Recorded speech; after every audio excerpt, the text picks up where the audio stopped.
We all build in our sense. All right, everybody, if you'll please stand if you're able for the recital of the Shema. Shema Yisrael, Yahweh Eloheinu, Yahweh Echad, Baruch Shem, Kevod Malkuto, Leolam Vayed, Ve'hata et Yahweh Elohecha, Be'kol lavavka, Uve'kol nafsheka, Uve'kol meodecha, Ve'hayu hadvarim ha'ele, Asher anoki mitzvaka, Hayom al levavecha, Vishnentam levanecha, V'dibarta bam, Beshtivika bebetecha, Uvletecha baderek, Ushachbecha umkumecha, Uksharta meota yadeka, Vehayu letotafot, Beinainecha, Uktavtam, Al muzot betecha, Uvisharecha. Amen. Hear, O Israel, Yahweh is Elohim, Yahweh is one. You're to love Yahweh your Elohim with all your heart, with all your mind, and with all your strength. These commandments I give you today are to be on your hearts. Impress them on your children. Talk about them when you sit at home, when you walk along the road, when you lie down, and when you get up. Tie them as reminders on your hands and bind them on your foreheads. Write them on the door frames of your houses and on your gates. Amen. You may be seated. Go this way.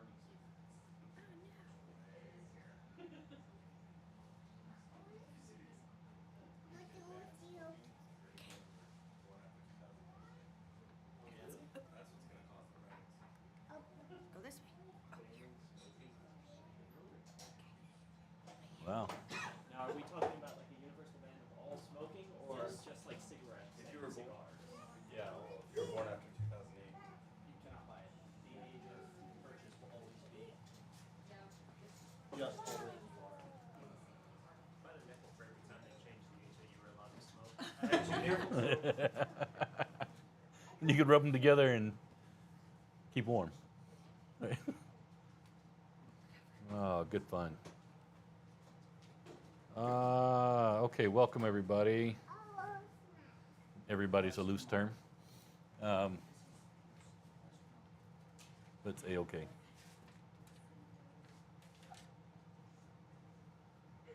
We got Big T here.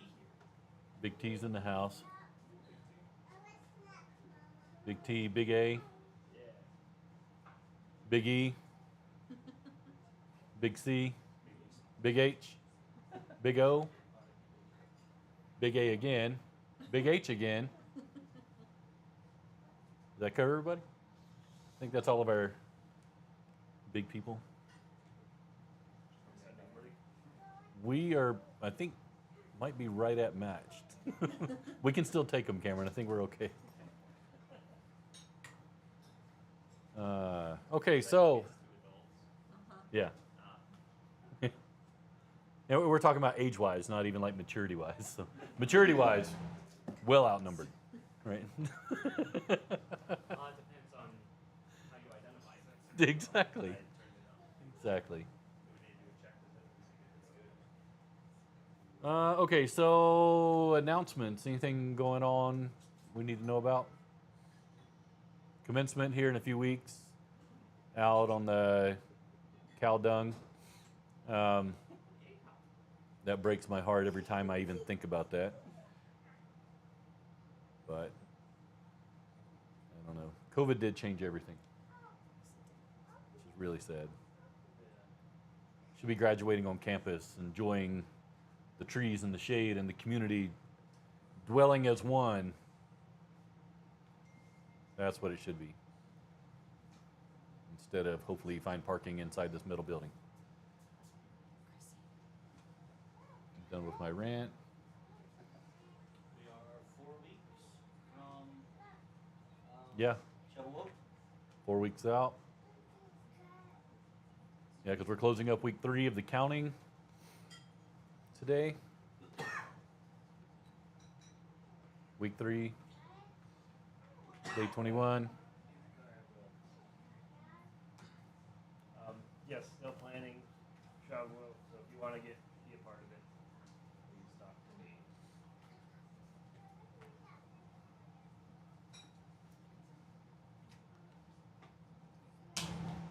Is that it?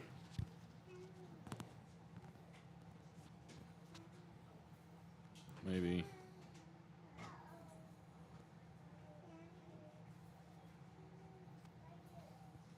Trying to work some magic here. Better? Maybe. All right. Nothing else? Everybody's okay? Good to hear. So we're Genesis 23, 25. Do we have a recap by chance? Stand by. We do. Turn the arrow. All right, so we are in. Oh no, we're having a great time. I mean, I've got one, Hanson, if you need me to do it. We can get it. We're in Parsha Xiei Sarah, Sarah's life. Genesis 23 through 25 is Sarah's death and burial.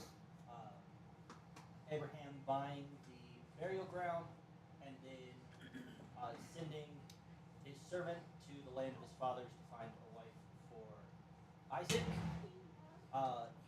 1 Kings 1 through 31. David is getting old, and it's Adonijah setting himself up as king. We get down into Matthew 2 1 through 23. We have the visit of the wise men who bring 3 gifts. We don't know that they were only 3. The flee to Egypt and then the return to Nazareth. Matthew 27 3 through 10 was when the betrayer hangs himself after Yeshua's death. Luke 9 57 through 62. The cost of following Yeshua. Bury my father, leave the dead to bury their own dead. 1 Corinthians 15 50 through 57. Flesh cannot inherit the kingdom of Elohim. The perishable cannot inherit the imperishable. And I think that is it. Death, where is your sting? Death, where is your victory? All right. Relatively straightforward. Any things to talk about? I have a question. Why is this one called Parsha Sarah? Like Sarah's life? Every other Parsha since Abraham was introduced, she has not only had a bigger part to play, like influenced the story in some way. So most of these titles, if not all, come from the first terms that are used. Yeah.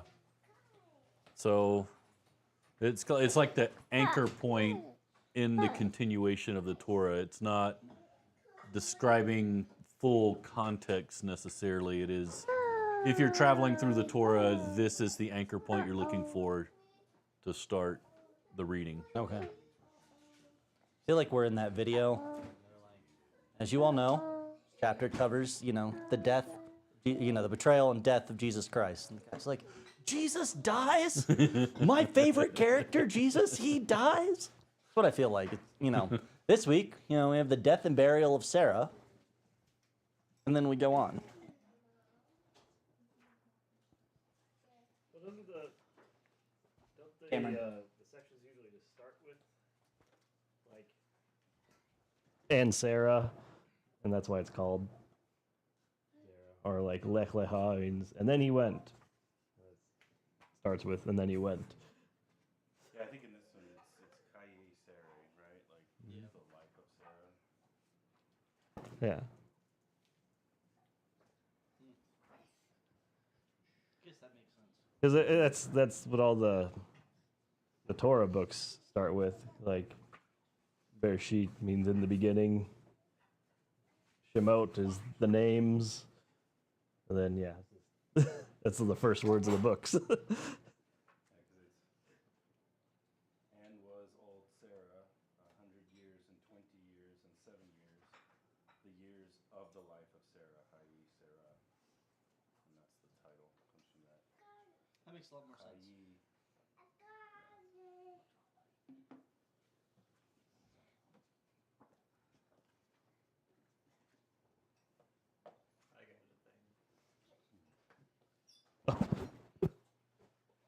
I think it's kind of interesting that Laban kind of, when he shows up here, he kind of has very similar characteristics as to later on, in that he's like, oh, permit Rebecca to stay with us for a little while, and then we'll send her. In the same way that later on, whenever Jacob's looking to marry Rachel, he's like, oh, it's not okay for me to marry off the younger before the older, but, you know, permit this to happen, and then the next will happen. Yeah. It's very interesting to see Laban is very much the same today as he will be in the future. Yeah, he's a wheeler and dealer. That guy, he's like a good old-fashioned used car salesman. Yeah. Just like at his core, he's like, hey, there might be $3 extra if I can do this thing, right? It's like the dad from Matilda. I don't think I've seen that. Oh. Yeah, but it's the Joe Pesci. Joe Pesci uses a drill to like rewind the mileage so he can sell it Joe for Pesci more. as a used car salesman is all you really need to tell me. Yup. Now I fully understand. Yup. Oh, that's funny. Yeah, that guy. I mean, to be able to get 2 big scenes in the Torah, right? You got to be carrying some sort of character thing that we need to watch if you're showing up twice. Joe Pesci is a used car salesman. I think That covers it. I'd watch that movie. I'd watch 1 and 2. Don't forget about 3 whenever he chases after Jacob. Isn't that just Home Alone 1 and 2? It is. Yes. Well, I've watched Yeah, them. so he has 3. Yeah. 3 big appearances. Good. Because here, whenever he's actually whenever Jacob's actually there, and then whenever he chases Jacob looking for his idols. Yeah. Man. If I didn't know any better, I'd say he's just like describing the average American life. You know, his behaviors. Doesn't he? Oh, It doesn't bite. okay. Doesn't he have like a reason he's asking for like these things for his daughters? Like, I always assumed there was a reason, not just that he would. Like, you know, there has to be motive behind the action. Sure. So like Rebecca is his sister, and essentially they're negotiating the bride price is kind of what it is. So culturally not uncommon. It's more the interesting thing that shows up with Rebecca is it says that it's Laban and Rebecca's father, so Laban's dad also. They are the ones kind of sitting at the table talking with presumably Eleazar. Why is Laban doing all the talking for what normally a father would be not negotiating but discussing? Why is the brother taking point inside the household as the one who seemingly has the authority to kind of make these calls? So I think that's more kind of what's on show, not the fact that that's a normal cultural thing, but more why is he taking this role? And then when it comes to Leah and Rachel, it's false pretense, most assuredly. Oh, work for me all this time, and I'll give you the one that you love. Oh, but that's not how we do it here, pal. You know, you didn't read the fine print, right? And it's just like, really, you weren't very forthcoming. Did he overtly lie? No, because he ended up getting Rachel, right? And it's just more extracting out of the deal a little bit more than what other people were set to believe. Well, couldn't it also be the part of the reason why he extended his contract, so to speak, for both Rachel and Leah, was because he saw how much Jacob prospered because of God. So he's like, hey, I've altered the odometer. Rewind the odometer a little bit. 7 years. Yeah. Get some more sheep. Yeah. Because then he does the thing at the end, like, no, no, please stay. Like, Yeah. Oh, well, why are you leaving with all of our? I'll give you more than what you already have if you stay. Please. I also really like to this story still with like Laban like negotiating. It's like, oh, let her stay like say 10 days. Like I really like the servant who is like either send me on my way or get out of my way. Like either send me out of here or give me what I want, because like don't make me turn to the left or the right. Just Yeah. Well, it's the same way when you sit down with, like, okay, you see the price of the car, you go in and they're like, okay, so now wheels. would you like to this? Would you like, no, just let me have the car. Well, we can't really let it go at that price for, like my dad was the king at this and Chrissy is the queen of being like, all right, see ya. And not like to pretend walk, but they literally leave. No. They're gone. And you're like, my tactic didn't work, but it works on most people is the thing, that kind of high pressure. Well, only so much longer. Yeah. I had 3 other people coming to look at this afternoon. I'm like, man, maybe they'll like it better than me then. I'll just head on out. Speaking of Laban, if we roll back, what's that, 4 verses, where Abraham was told about his family. Interesting that Laban isn't actually mentioned. You get the sons of Nahor, which is Bethuel is the youngest, and then Bethuel followed Rebekah. We get nothing. He doesn't even get the footnote here.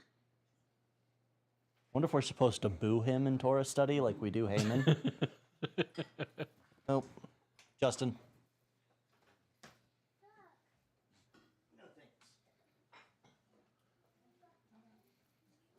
Also really love that Abraham's like on his deathbed and he's like, hey, do not take Isaac back to where I came from. Yeah. It's almost like he learned a very important lesson by the end of his life. So what is that lesson? Like for us today, what is that lesson? I think we talked about it last week or the week before, where it's like kind of cleaving off from your father's inheritance and going to where God provides for you. So historically, people wouldn't necessarily, unless they were part of like the migrant people who would just kind of move around, but even then they would move around collectively. Mm-hmm. Generally, it would be expected that you would stay within kind of the area where your family dwells. So what would be a reason that Abba would want you removed from that environment? And I think the story of Laban kind of tells us because he even says, this is how we do it here. This is how we do things. Not how God says we're supposed to do things. This is how we've decided to do it. Kind of like later on with Joseph and all of his brothers, where you start to see how Judah was acting in the land of Canaan with Tamar and all of his kids, where the commentary that I read in my study Bible was saying that God may have been causing the famine in the land to drive them out of Canaan so they weren't tainted by those people that are dwelling in Canaan. Yeah, because we don't pick up clues all that cleanly. Sometimes it needs to be something overt in order for us to respond. Even though you may be like, I kind of feel like this, that, and the other thing, but then you hold, because breaking off of that stuff is very, very difficult. Leaving the ways that you have always done things. And the thing is we see this with the children of Israel leaving Egypt. Part of the big thing was breaking Egypt off of them. They were physically removed, but so much had been pretty much built into them as to how they do things, how they had to not only pick up the new ways that we're supposed to live, but lay down the ways that you're not. As opposed to a child the only thing, you have a clean slate when they come in because you don't have to necessarily unwind things that they've learned unless you haven't done anything and they've been kind of built from the culture or whatever, and then you have to unwind some things. But in theory, you're starting from the very beginning and you're just, this is how we live, this is what we do. And then they grow up in those ways, and it says, you know, train a child in the way they should go. When they're older, they won't depart. And that doesn't, you know, we liken it to, oh, well, if you teach them to be a believer young, they're always going to be a believer. But that's less the point, I think. It's more whatever starts and gets embedded. It's the breaking news kind of thing. You know, it's the breaking newsroom. We want to be the very first person to send the story because we then set the narrative. Everything else is measured off of that first delivery. Pretty much everything you respond to as well. You get brought up in a church, and then you hear something different somewhere. Everything is measured off of everything you've been told. Has nothing to do whether this is true or not. It's relative to this. Is it in conflict? And then you fight in that space, and it's very, very uncomfortable. So having things get unwound is one thing. And I think Abraham, like we were talking about the last week or two, he was having to kind of get unwound in some of these things and experience some stuff that was less than favorable and some challenging situations when he would revert back into old habits or old ways of thinking or whatever the case may be. So it's interesting. We can sit and look at other people and kind of see these things clearly, but we have literally devil of a time seeing it within ourselves. You know, seeing those anchor points that we've developed that we're holding on to, that they're anchored to ether. They're not actually connected to anything at all, but that chain is long and we think that it's real.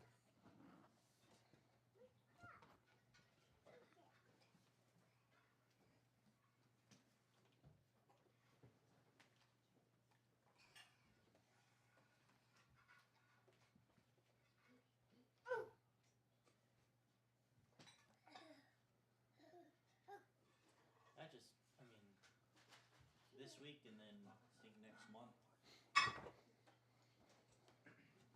You know, and I think it's very easy to point at the Hittite. Sorry, I can't look at his name, Big T's. That one. You know, oh, what's this between us? Real easy to spot the sleaze bag there. Real easy to. What is 400 shekels of silver? Oh, Heads. Ephron? Yeah, that one. Yeah. Real easy to, you know, look at Laban and be like, oh, yeah, Joe Pesci, the used car salesman. I've seen that movie a couple of times. But then when it comes to our life, like we talked about in relationship study on Tuesday, when I want it, oh, this is a fine, upstanding gentleman who's going to help me get this thing. He must be from Abba because Abba wants me to have this thing. And we'd willingly walk ourselves into buying a lemon way overpriced because we are skewed by what we want. So we have to have stories of Ephron and Laban so that we can almost laugh and point and be like, haha, morons, who would fall for that? And then the Holy Spirit can hit you in the face with the wet towel.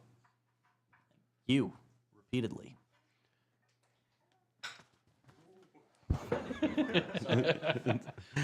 Sorry, man. I feel like diving over the seats at the baseball stadium. I'm going to get it.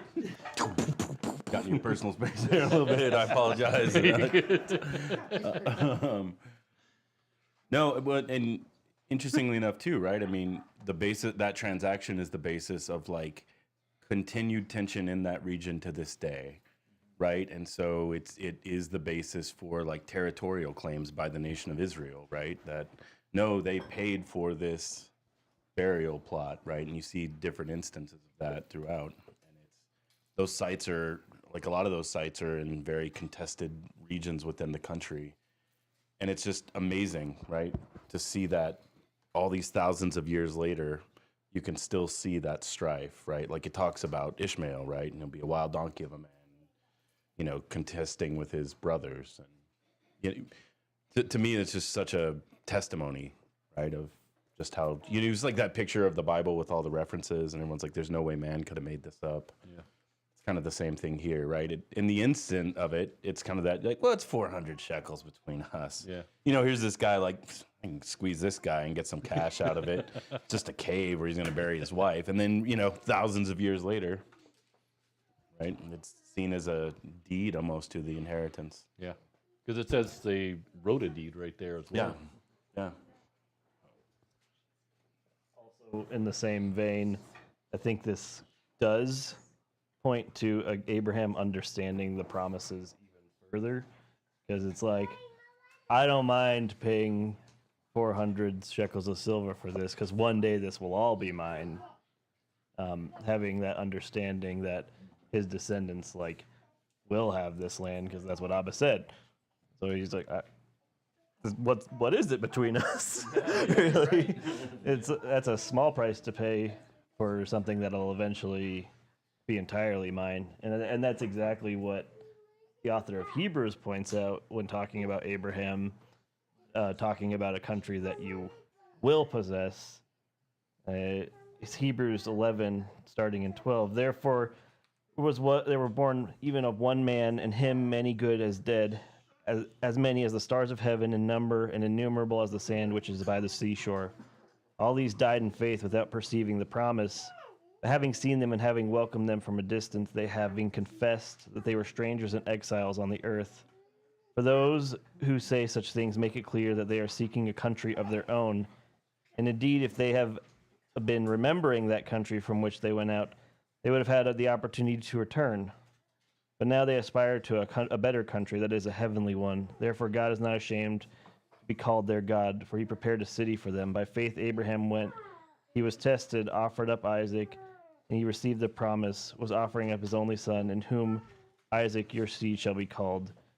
He considered that God be able to raise people even from the dead, from which, figuratively speaking, he also received him back. By faith Isaac blessed Jacob and Esau, even regarding them to come.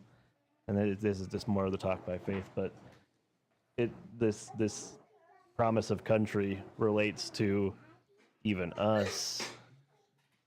The stones being made sons of Abraham, having a country of our own, a much more important one. I guess knowing that, like the way that Abraham is engaging in this promise here, like what about the promise God has for us, a country even of our own, of much more importance than just sand and dirt? Well, it's funny because when you first read through this, you're like, why would he even bother spending money on something that God already said was his, right? And you start contending there, and I think the deep lesson that if we really understood would probably shake us further than we cared to be shaken is just because it's your inheritance doesn't make it free. You know, inheritance comes with a cost. Same way when David ends up buying the threshing floor, which ends up being the tabernacle location or temple location, and it's like, oh no, you're the king, you know, take it. You know, you want to build an altar to your God here, and here's all the oxen, and I get the wood, I'll get everything for you. And David says, I'm not going to offer that costs me nothing. Now, if we half understood that, if we 1/1,000,000% understood that, it would completely revolutionize our lives. So worship is not free. Worship needs to cost something. This is, we've gotten into such a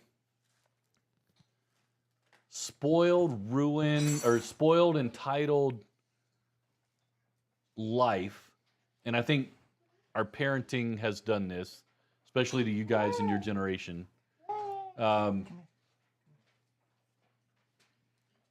there's the idea that something should cost is foreign. Well, somebody else needs to pick up the bill. Well, somebody needs to give me the money to buy it then. Somebody else needs to be responsible. I shouldn't have to lose in order to be blessed.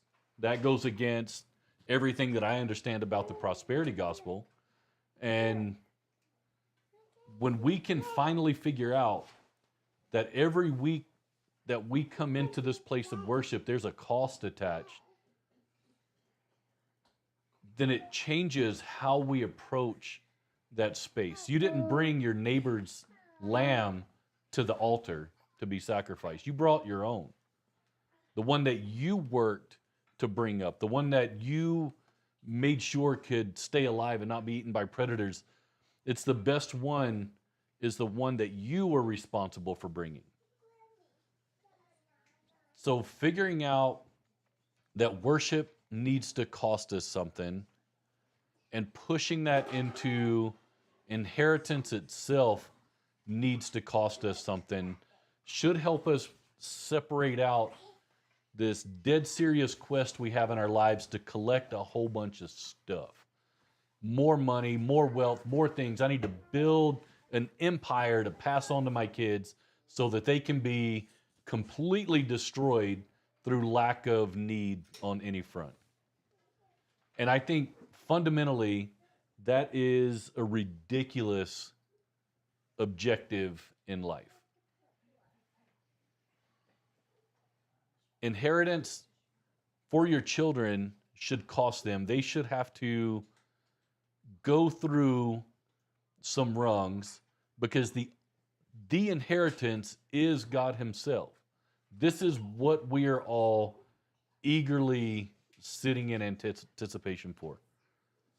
We need to set this as being the reality of our kids standing there in that valley on the right side of decision is their inheritance. This is our purpose as parents, is to get them into that place. And anybody who has ever experienced anything knows that when it's easy, you don't care. I have no skin in the game. Oh, I just show up and everything is just taken care of. Wow. Yep, this is all for me. Where did this get birthed? Where did this idea that things just in general shouldn't cost you? Now, we don't mind paying for the stuff we want. We don't mind paying for the things we want to do. But outside of that, outside of our own selfishness, it becomes a bigger challenge for sure. Much bigger challenge. So just because it's earmarked for you doesn't mean that it's free. And if we can understand that, we can realize, oh, I have eternal life and it's a gift. And the only thing I need to do is just get rid of my flesh. I just need to have all of this old stuff, all of the things that I've done way back when. I just need to have that burned up, and then this is fantastic. And when you hold on to those pieces, you'll likely burn up some. You hold on to stuff, and then it chases you, and then you have a tension of, well, why am I, when I'm part of, and you start trying to do the math, I'm like, well, you need to fully put your own flesh on that altar so that you can walk fully in the Spirit. And the thing is that it takes us a lifetime to do this. It's walking out this process and realizing every step along the way. Because you look at Abraham at this phase of the game, he's spoken with God on several accounts. He's had the vision of the covenant and everything that took place. In the middle of the night when he was cutting the animals in half, that was the real life part, and he was swooping away birds that were trying to come and take the covenant away. He was out there fighting those things off actively. So he's late in the game at this point. And Isaac is here. You know, this is all the stuff that just blew his mind is now in real life in front of him. And even he, at this level, he's like, okay, this has got to cost me. My wife is that important. This is something that I need to make sure that I don't diminish its value. Same way with David. I appreciate the sentiment. I appreciate the idea that I can have this land for free. I sincerely do. I appreciate that you're willing to give up your own oxen in order for me to worship my God, but there's a bigger game being played here, and I'm going to appeal to a deeper understanding as to what is truly taking place if I build an altar and I set that in worship of my God.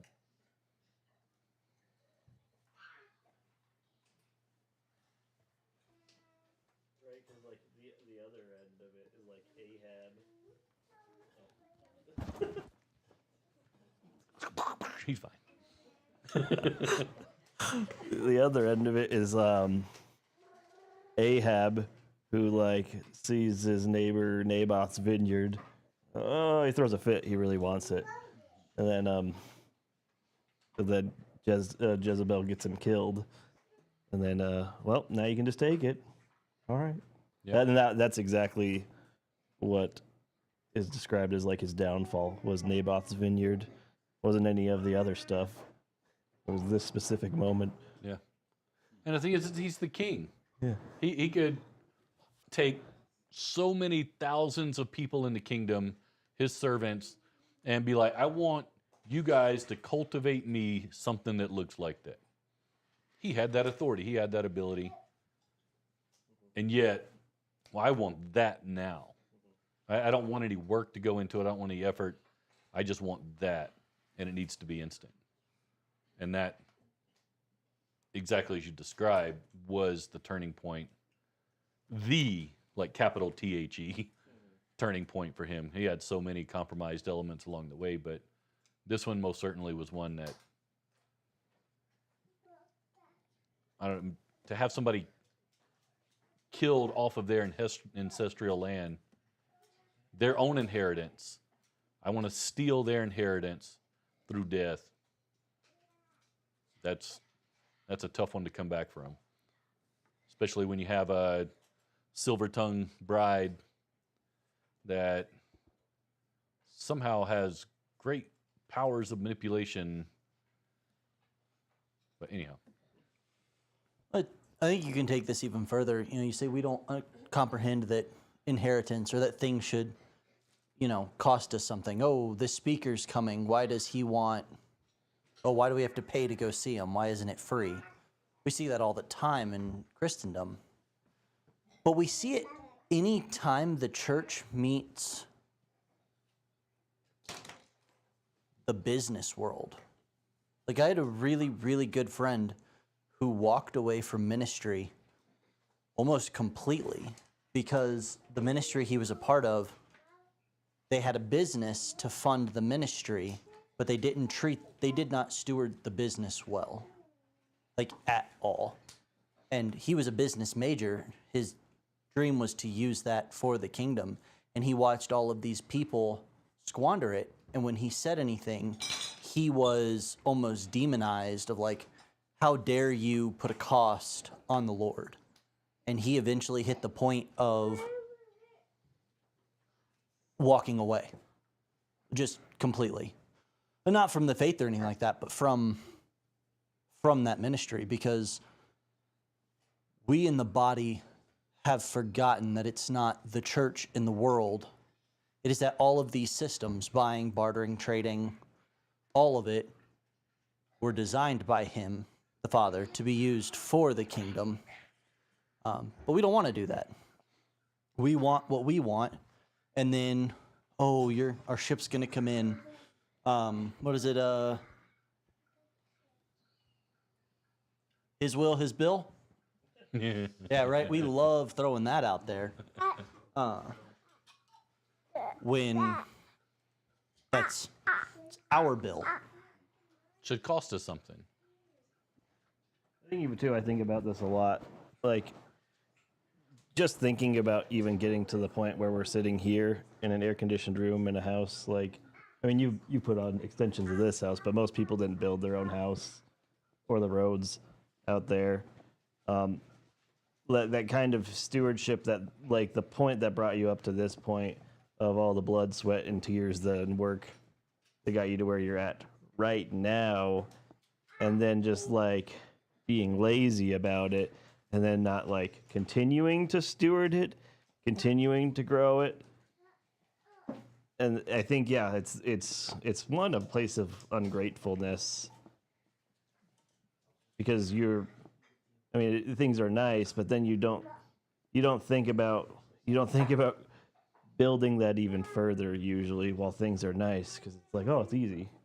Yeah, I mean, that's exactly speaking to what you're saying, Billy. With, you do have to put something in to your inheritance, because I mean, all those like nepo kids that like get some inheritance or some like trust fund, like then they're not planning on like building that fund usually just ride it out. I mean,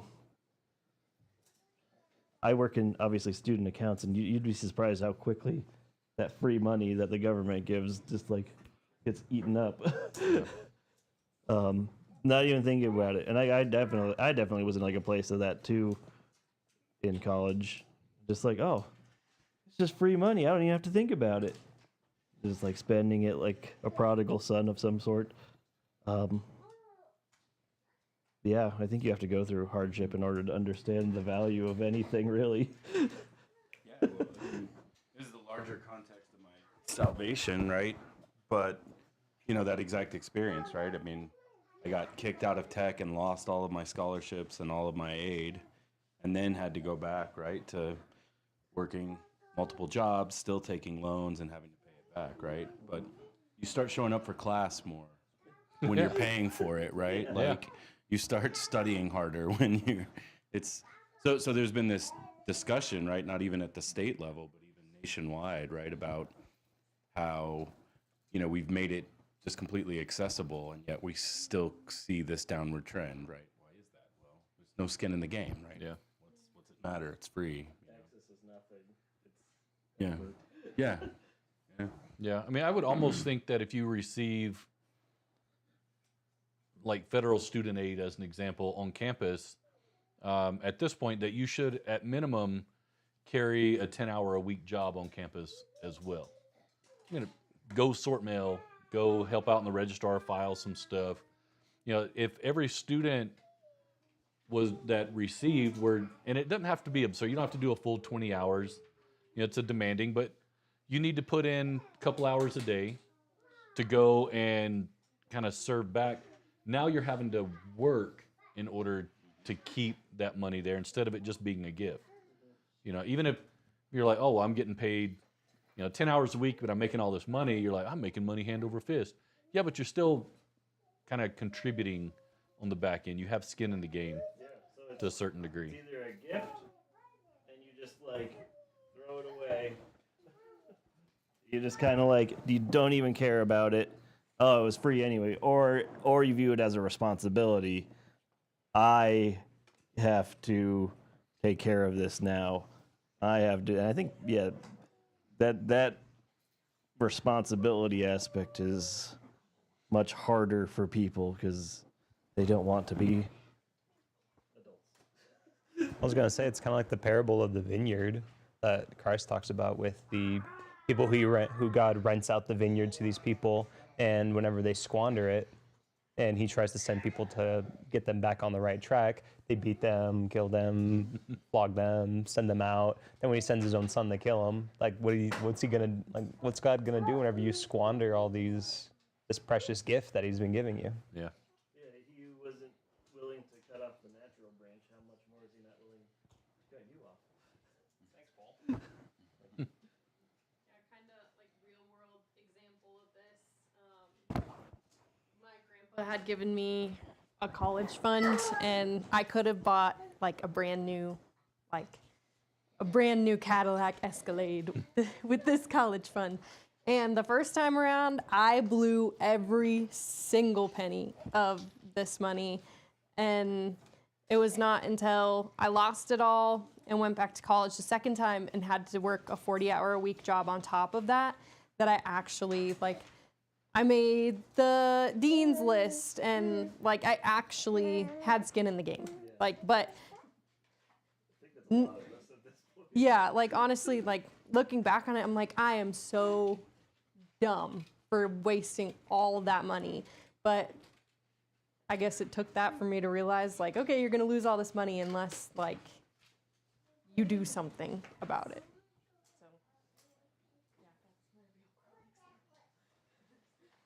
Yeah, so I can't help but think, like, in that context, right? Because it's very similar, it sounds like, for a lot of us, right? And I think you were driving that a little bit earlier, right? It's so where is that true in my life and my walk with God, right? Like, where am I just cruising along, spending the inheritance because, well, it's free, you know? Yeah. Yikes. I can't help but think of, like, the lesson of, like, okay, it took me burning $50,000 of a college fund, but, like, what is that on kind of like a smaller scale? Like, what am I doing in my life that is out of the will of the Lord, that's forcing me into a place of, like, submission to Him? And that scares the absolute heck out of me. The one thing that, like, poor college kids say, well, I can tithe my time. There's the one. Time is the one thing too. Where we can squander that as well. Hours kind of wasted. You're getting beat up, Alistair. Yeah, else one of the Psalms from this week, talking about the 3 hours that there was darkness over the land when Yeshua was on the cross. And throughout the normal course of a day, 3 hours, you don't even see it, right? I mean, it just kind of goes. But if you sat and just looked at a clock for 3 hours straight, you would see precisely how long that is. It gets painful after a while just watching the clock. So realizing where he was for that 3 hour window and the price he was willing to pay for inheritance, it's beyond comprehension.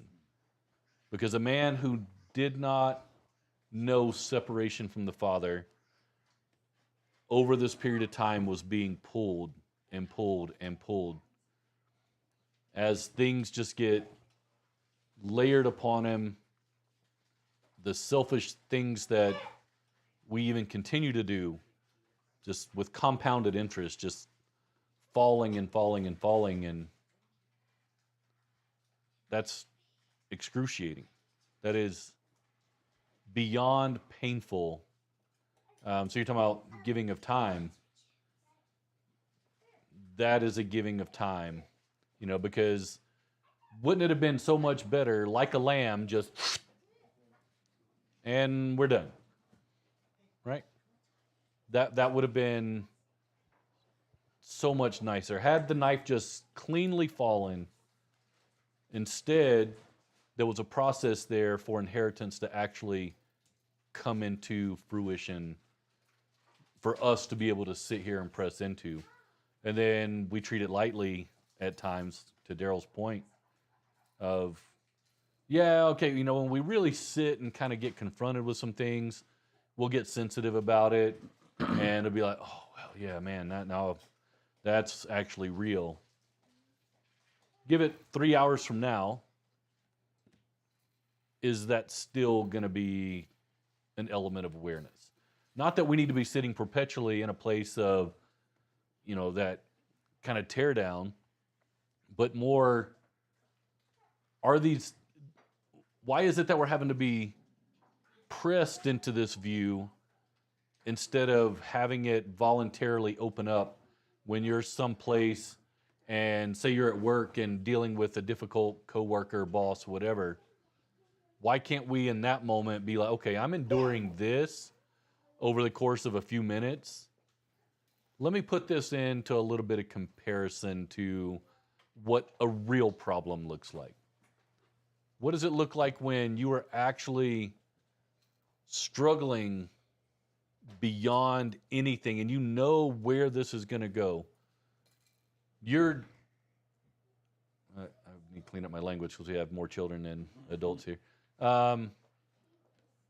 When your feelings are hurt because somebody didn't think you were the greatest person on earth. Well, don't they know that I'm like great?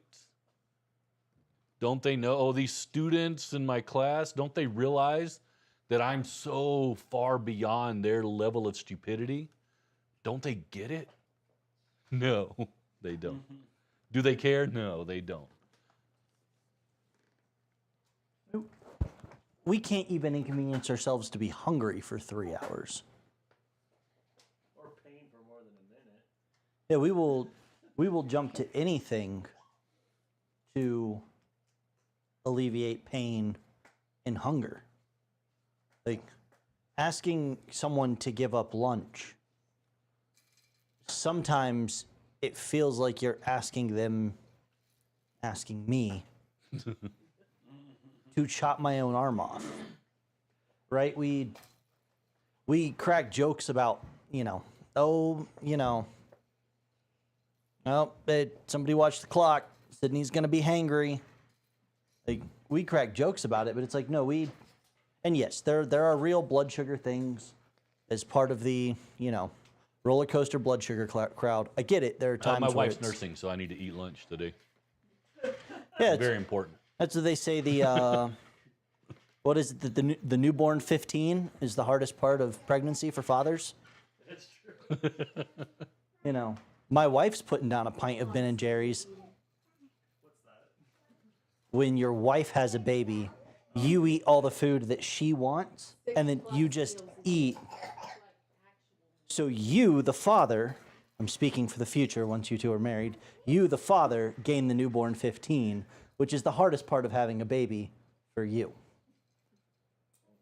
But it's just, right? I've lived it twice now. You don't even think.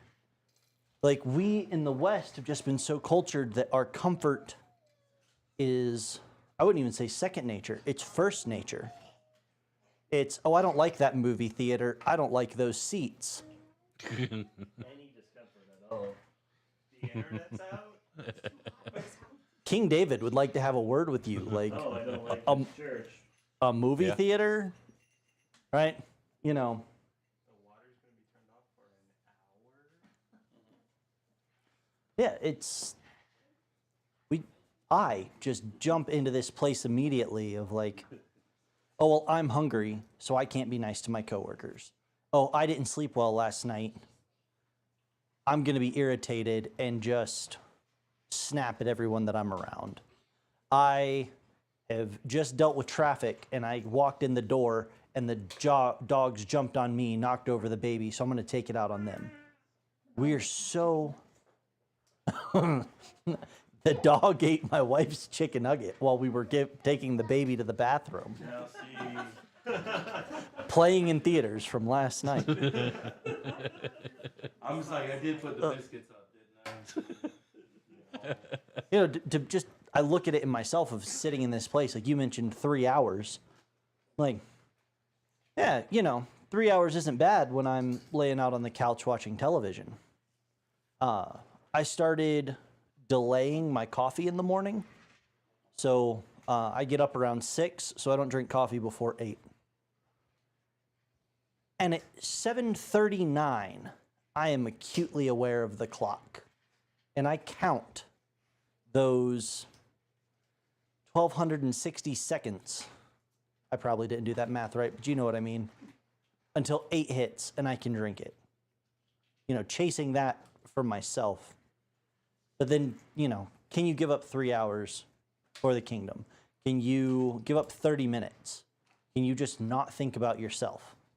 Can you even go to the extent of going to the cross yourself, picking up your cross and following me for the kingdom? Like, are you? willing to get pierced through the hands and feet for the kingdom? And flogged and. Well, and that's the thing, Your mouth shut, even though you're innocent. and people are like, I really hope I can stand on the right place on the last day.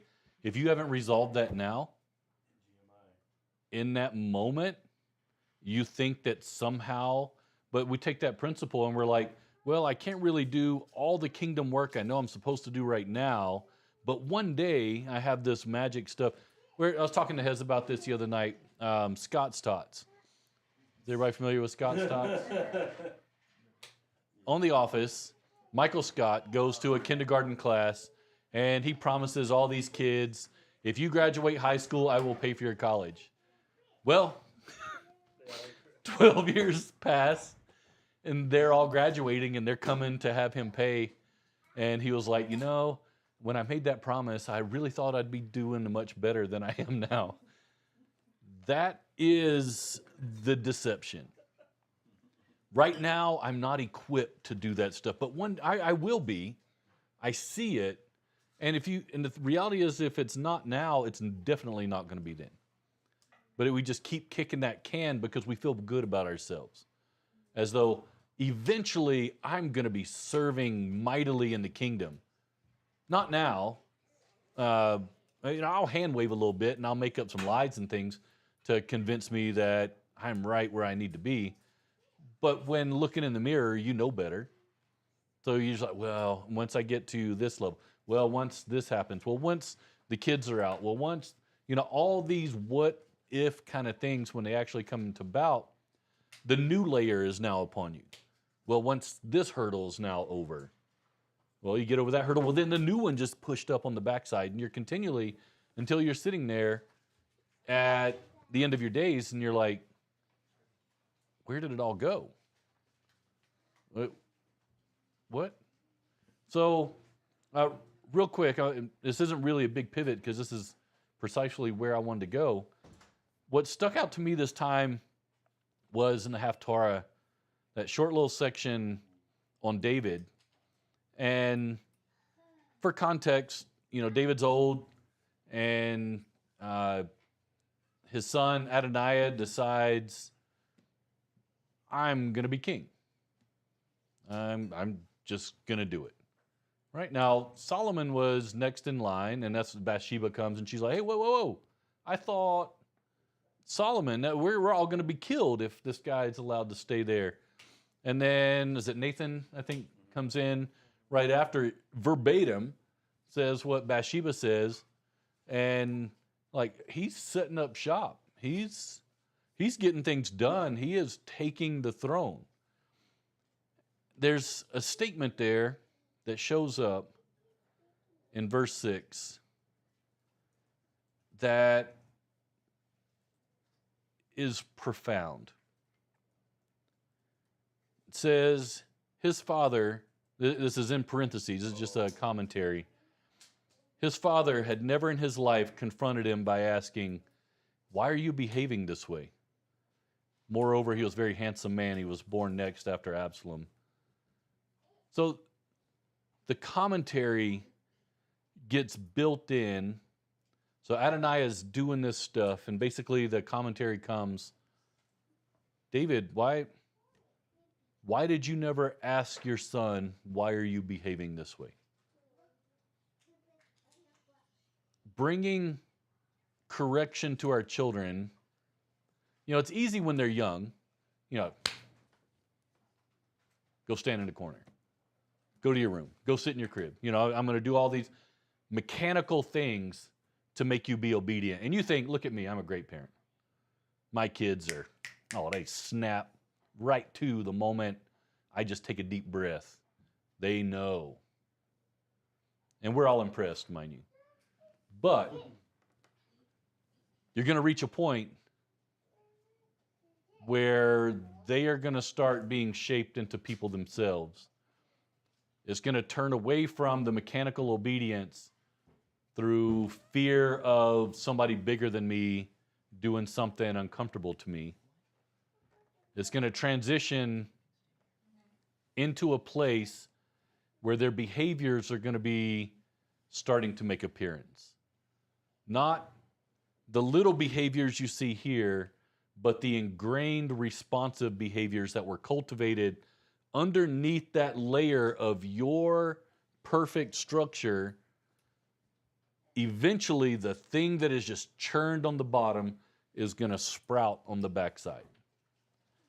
And you're going to be faced with a dilemma, because your power move is not going to have much power. So sometimes parents will tighten it more, tighten this, tighten that. Well, we'll actually put you in shackles and throw you in the basement, some kids, right? But practically, for most people, you enter into this place of a head in the sand kind of thing. It becomes, just a lateral battle between you and your offspring. Just perpetual. It's exhausting. It's tiring. Then you start questioning, well, where did we screw up? On day one. That's where. But not because you did anything wrong. It's because there ends up being a point where children need to start growing themselves. They can't just be the parrot version of you. They eventually will reach a point where they start to make an appearance. And when they start making an appearance, you have to now realize where they are, why they're doing these things. We interpret it as dishonor, disrespect. You are doing this to me. You are embarrassing our family this way. You are this, you are all these things, right? And this is how your behavior is affecting me. And I don't like it, and I want it fixed. And, oh, you're not fixing it on your own? Well, then all of my powerful elements, all of my money and resources and privilege, I'm going to start pulling those things away from you so that you'll bend to my will. Sometimes that works, maybe for a season. Eventually it doesn't. Eventually it cracks, and the kids are like, keep your crapola, I don't care. I'm just going to do my thing. So it presses and presses and presses. But the question here goes deep. Notice it doesn't say, he never confronted him by saying, get your behavior under control. The question is, why are you behaving this way? Oftentimes by replication. But the parenting model built in here is digging into a place of, I care about you, and I want to know what is being stirred here. I'm going to pause all of my personal ambition, all of my comfort, all of you aggravating my enjoyment of life. I'm going to pause all that, and I'm going to take as much time as necessary. And if I have to look at the clock for 3 hours, I will look at the clock for 3 hours. No matter how painful it is, I'm going to do this. I'm just going to sit and I'm going to lock on my child and inquire, what is it that's bothering you? What is it that's provoking these kind of things? I don't necessarily agree with the stuff you're doing, but you're becoming a person of your own, and you're going to need to learn to be responsible for those things. But I'm just more curious, why? What is there? What is bubbling under the surface that maybe I can, I've been around for a while. I've seen some things. I've done a lot of stuff myself. Tell me what's going on underneath, and maybe I can help you have better context. Maybe the problem is not what you think the problem is. Maybe you have a misunderstanding of me and what I've done. Maybe I hurt you in some way, and I just am not aware of it. Can you please help me understand, why are you behaving this way? And because David had never in his life confronted him like this. It was very much a king setting kingly things in place. You know, you're a prince. Your behavior should look like this. Not what's real, but what everybody needs to see needs to be this. Don't you understand? I am the king of the land. Do you have any idea how important I am? Do you have any idea if my enemies got wind that my son was this? Do you have any idea what would happen? And the kid's like, at this point, do you really think I care? The values that are here are not the values that get reflected in the next layers. Do you have a full lifetime of this coming forth? And, you know, David wasn't the greatest dad. One of his sons raped one of his daughters. The other son killed that son. And then this other son decides to be king. And then when Solomon comes into power, has him killed. And then Absalom, his other son, comes up to try and take the throne. So now he's not father of the year by any stretch. By any stretch at all. But the commentary to hit straight in that space as an old man that he never even asked, why are you behaving this way? So the lesson, I think, for us is, us old timers are kind of beyond. So the only thing we can do now is just try and help our kids help their kids. You guys are still on the front edge of these kind of things, and take those moments. You think you have an infinite number of them in front of you, and I promise you, you don't. You don't. You can probably count on your fingers and toes the number of times that you'll genuinely have an opportunity to connect with your children at that level. You'll have moments of connection. You'll have experience, your life shared and everything, but those moments of just locking in and connecting with them as a human being, not as your child,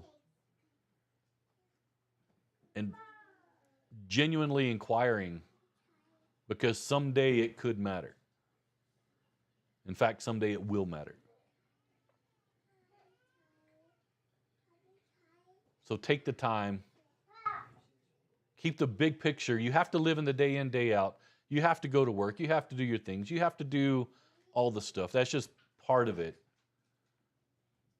But when faced with a moment where you realize some things are being birthed that I don't quite agree with, I don't get, it looks like something is off, you pause and you take that 3 hours and you stare at the clock. That's going to matter.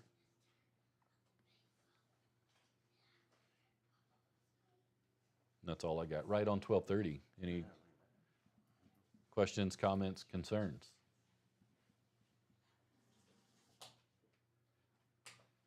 And don't worry, it gets easier from here.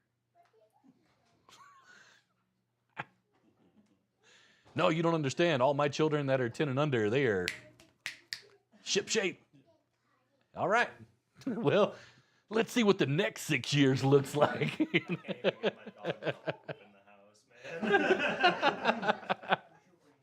Oh, that's funny. The ESV even says his father never displeased him by asking him, why are you doing this? So he didn't even do it, just like didn't want his sons upset with him. Yeah. Yeah. So we'll take 5-ish. I think there might be matzah. I don't think we have bread proper. Oh, there's challah French toast if you need your bread and your wine. It is.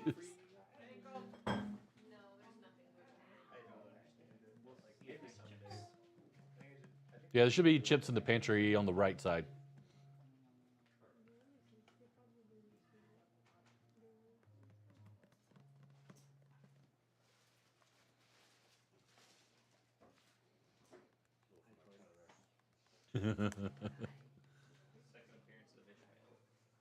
What's that? Second appearance of Ishmael. Yeah. And it's funny because, we didn't even get into this, but Abraham's other son, 6 other sons. Yeah.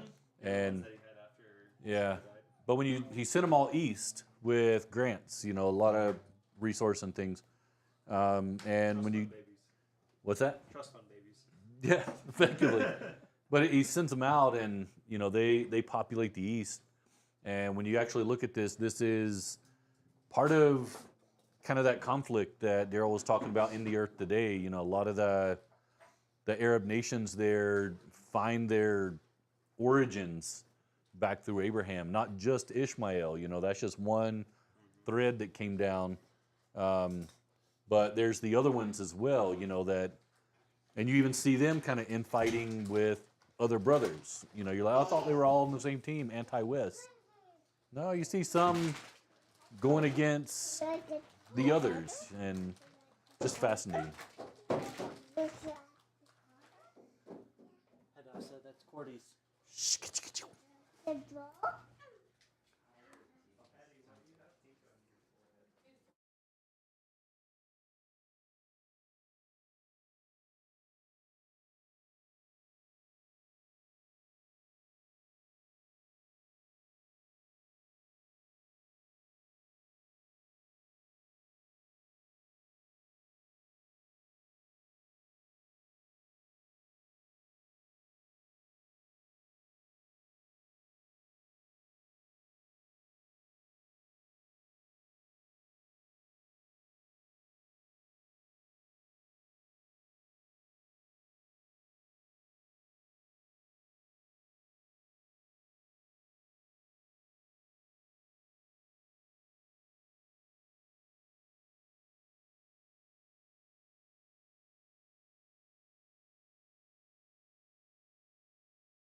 All right, we're unmuted.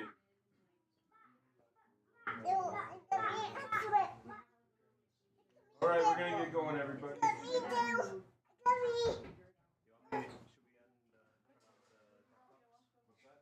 Oh yeah.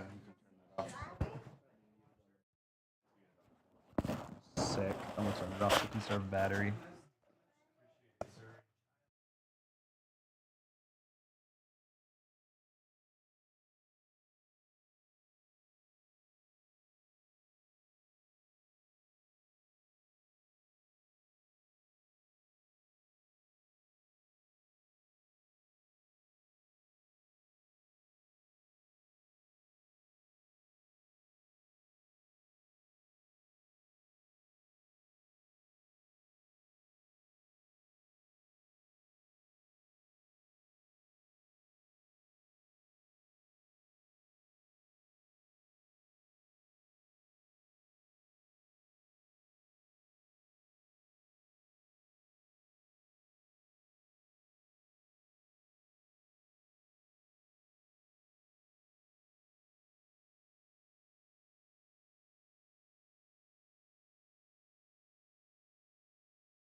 called him Yeshua. He came to love, heal and forgive. He lived and died to buy my pardon. Empty grave is there to prove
poor will see and be glad.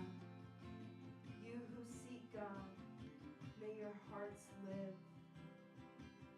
The Lord hears the needy and does not despise his captive people. We praise your name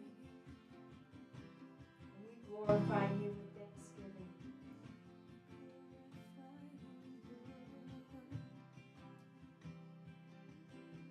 We seek you, Father, and our hearts are alive.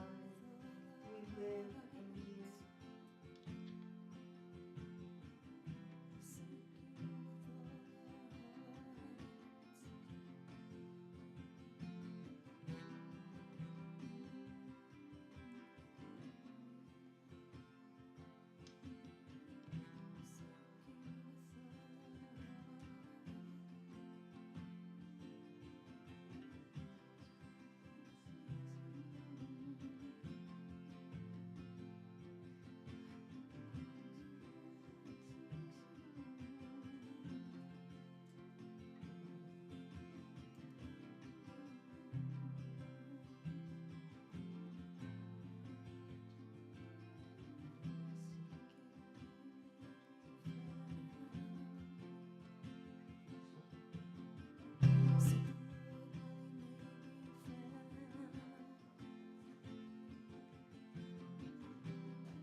just open your hearts to receive.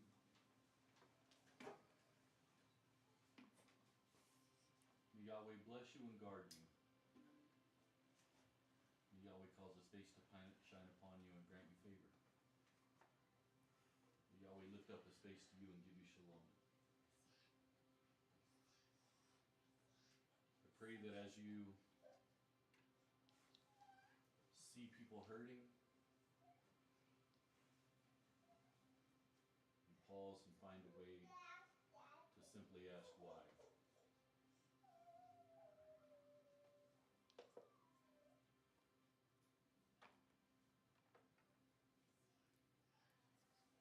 Walk in the path Yeshua walked. Love people the way he loved people.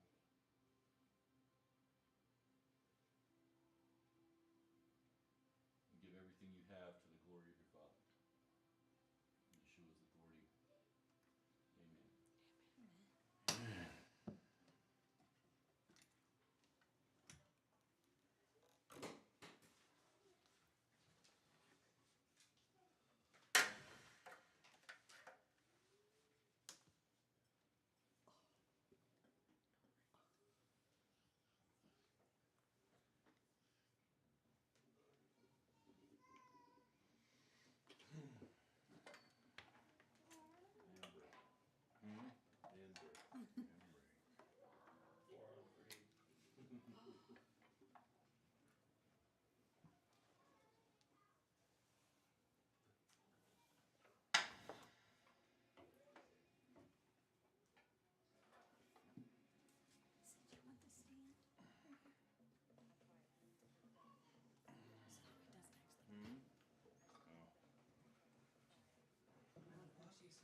Amen. Hey, handsome boy, did you finally wake up? I get like the Holy Spirit hots. Uh-huh. Like I can see it. The Holy Spirit hot. Yeah, I get hot. Her cheeks are flushed. Yeah. She's like burning hot. That's how I know felt it was that. a good worship set. You could feel it, like the temperature shift. All of a sudden, I was like, Oh, I guess it's just "There's no way to get this jacket off. There's no way to get it off." still connected. You are still connected. Whoa, I'm whoa. glad you